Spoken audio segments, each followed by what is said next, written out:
Good morning student. I am your SS teacher Deepika Sharma. In last some videos we have started history chapter number 4 tribals, the cause and the vision of a golden age, and we have also completed some topics. In this video we have started a new topic. Some took to settled cultivation. कुछ लोग जो एक जगह पर खेती करते थे. Even before the 19th century, many from within the tribal groups had begun settling down and cultivating their fields in one place year after year. 19th century से पहले की हम बात करें तो बहुत सारे ऐसे ट्राइबल्स ग्रुप थे जो अब एक जगह पर टिककर खेती करते थे.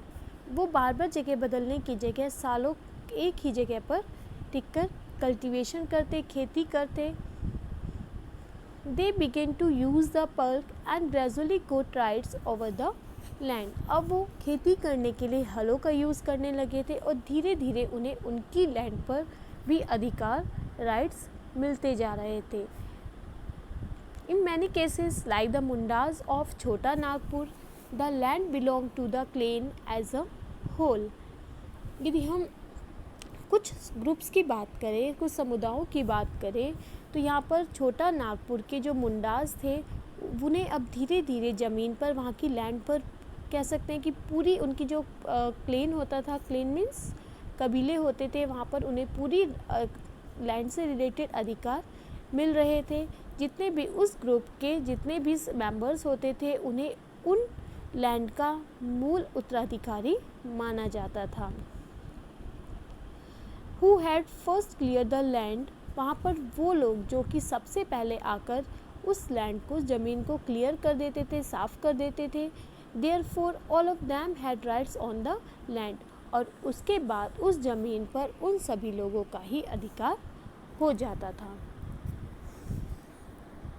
Some became chiefs and other followers. Powerful men often rented out their land instead of cultivating it themselves. फिर भी अक्सर देखने को मिलता था कि जो कुल के जो या उस ट्राइबल्स ग्रुप के जो कुछ लोग होते थे जो दूसरे ट्राइबल ग्रुप से अधिक पावरफुल हो जाते थे, ज़्यादा ताकत जुटा लेते थे, वो उस ग्रुप के, उस ट्राइबल्स के मेन मुखिया या चीफ बन जाते थे और बाकी उनके फॉलोअर्स होते थे. इसके बाद जो सबसे ज़्यादा पावरफुल होता था, जो उनका मेन मुखिया होता था, जो भी सबसे ज़्यादा पावर को इकट्ठा कर लेता था, अब वो उस लैंड पर खुद खेती ना करके अपनी ज़मीन को दूसरे ट्राइबल्स को या दूसरे जो गरीब ट्राइबल्स ग्रुप के लोग होते थे उन्हें वो ज़मीन जो थी, वो लैंड होती थी, उन्हें कल्टीवेशन के लिए दे देते थे. British official Shah settled tribal group like the Gonds and Santals as more civilized than hunter gatherers और शिफ्टिंग कल्टीवेशन. यहाँ पर अब ब्रिटिश ऑफिसर्स जो थे, जो ब्रिटिश अफसर थे, उन्होंने गोंड और संथाल जैसे कुछ ट्राइबल्स ग्रुप थे जो अब एक जगह पर रहकर जो है वो हंटर गैदर्स या शिकार करते थे, या जो कह सकते हैं जो आपके जूम कल्टीवेशन क्या करते थे उनके अकॉर्डिंग जो एक जगह पर रहकर खेती करते थे वो अधिक सभ्य दिखाई दिए थे. इट मीन्स जो ब्रिटिश ऑफिसर थे उन्होंने गोंड और संथाल जैसे जो अब एक जगह पर रहकर खेती करते थे उन लोगों को उन हंटर गैदर्स या फिर जो आपके जूम कल्टीवेशन से रिलेटेड ट्राइबल ग्रुप से उनसे ज़्यादा उन्हें सभ्य माना था. Because those who lived in the forest were considered to be wild and savage. क्योंकि वो लोग जो कि जंगलों में रहते थे उन्हें जंगली और सेविज, खतरनाक माना जाता था. They needed to be settled and civilized. इसलिए ब्रिटिश ऑफिसर्स को लगा कि अब इन ट्राइबल्स ग्रुप को स्थायी रूप से एक जगह पर बसा देना चाहिए ताकि वो अधिक सभ्य बन सके. So how did colonial rule affect tribal lives. यहाँ पर हम कॉलोनियल रूल की बात करें, ब्रिटिश रूल की बात करें तो उनका ट्राइबल ग्रुप पर कैसा प्रभाव पड़ा था. The lives of tribal groups change during British rule. Let us see what these changes were. यहाँ पर हम ब्रिटिश शासन की बात करें तो ब्रिटिश शासन के दौरान जो ट्राइबल्स ग्रुप थे उनके जीवन पर बहुत ज़्यादा चेंजेस आए थे और ये चेंजेस क्या थे ये हम आगे पढ़ने वाले हैं. What happen to tribal chiefs. Adivasi या ट्राइबल चीफ्स जो थे उनका क्या हुआ। What happen to tribal chiefs, it means Adivasi मुखियाओं का क्या हुआ। Before the arrival of the British शासन के आने से पहले in many areas the tribal chiefs were important people. यहाँ पर हम बात करते हैं ब्रिटिश शासन के हमारे देश पे आने से पहले जो आदिवासी के चीफ होते थे, ट्राइबल्स मुखिया होते थे, उनका बहुत ही इम्पोर्टेंट महत्व होता था, इम्पोर्टेंट प्लेस होता था, उन्हें सबसे ऊंची स्थान दिया जाता था। They enjoyed a certain amount of economic power and had the right to administer and control their territories. उनके पास औरों से ज़्यादा आर्थिक ताकत होती थी, इकोनॉमिकली पावर होते थे, आर्थिक रूप से मजबूत होते थे वो, और इसके बाद वो अपने पूरे एरिया पर खुद ही नियंत्रण रखते थे। यानी कहने का मतलब यह है कि उन्हीं चीफ्स का ही पूरे ट्राइबल्स ग्रुप्स के ऊपर कंट्रोल होता था। In some places they had their own police and decided on the local rules of land and forest management. कई जगह पर उनकी अपनी पुलिस होती थी और यहाँ तक कि वो लैंड से रिलेटेड, फॉरेस्ट से रिलेटेड जितने भी रूल्स रेगुलेशन होते थे उन्हीं ट्राइबल्स चीफ के द्वारा ही वो रूल्स जो थे वो बनाए जाते थे। बट अंडर ब्रिटिश रूल, लेकिन ब्रिटिश शासन के भारत में आने के बाद the functions and powers of the tribal chiefs changed considerably। लेकिन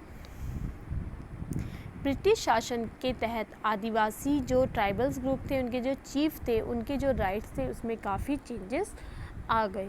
दे were allowed to keep their land titles over a cluster of villages and rent out lands. उन्हें कई गाँव से, उनके जो कई गाँव थे उनसे ब्रिटिश शासन ने उनके कई गाँव को छीन लिया। उन्हें कुछ ऐसे भी अधिकार दिए गए जिसमें वो लैंड के अधिकारी तो होते थे, लेकिन उनकी वहाँ उससे रिलेटेड डिसीज़न लेने की जो पावर होती थी वो उनसे छीन ली गई। इसके साथ जो ब्रिटिश अधिकारी होते थे उन्हें ब्रिटिश ऑफिसर्स के द्वारा बनाए गए रूल्स रेगुलेशन को ही ट्राइबल्स को मानना पड़ता था। बट इससे पहले क्या था कि उन्हें अपने रूल्स रेगुलेशन को वो फॉलो करते थे, लेकिन ब्रिटिश शासन के आने के बाद उन्हें ब्रिटिश के रूल्स रेगुलेशन को फॉलो करना पड़ रहा था।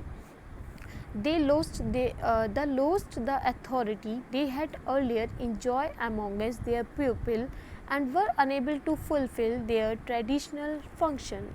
यहाँ पर हम बात करें ब्रिटिश शासन की, तो अब उन्हें उनकी जो ट्राइबल्स ग्रुप थे उनकी जो अथॉरिटी थी, उनकी जो पावर थी वो धीरे धीरे उनसे छीनी जा रही थी।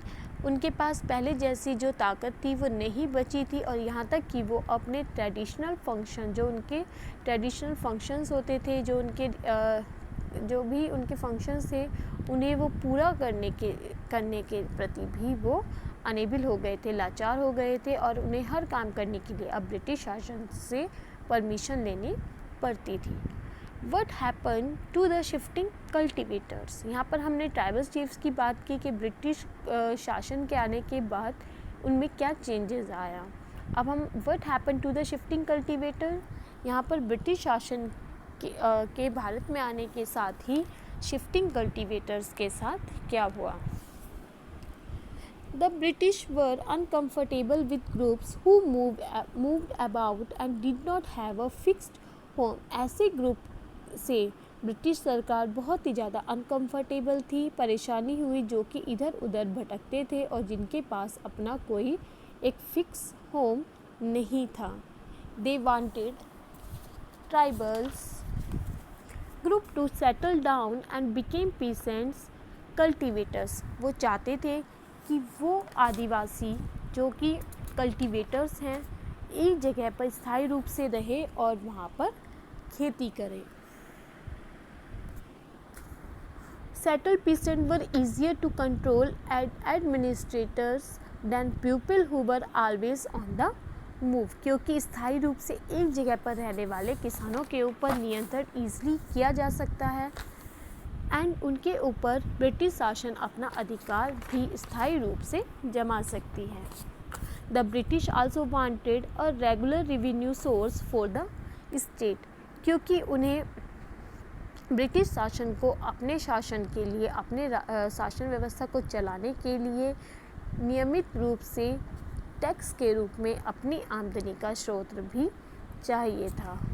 सो दे इंट्रोड्यूस्ड लैंड सेटलमेंट। इसके लिए उन्होंने ज़मीन को लेकर, लैंड को लेकर कुछ सेटलमेंट्स किए। सेटलमेंट में समझौते किए, कुछ नए रूल्स रेगुलेशन बनाए। That is the major the land. इसके लिए उन्होंने सबसे पहले अपनी उस लैंड को मापा और प्रत्येक व्यक्ति का एक हिस्सा तय किया।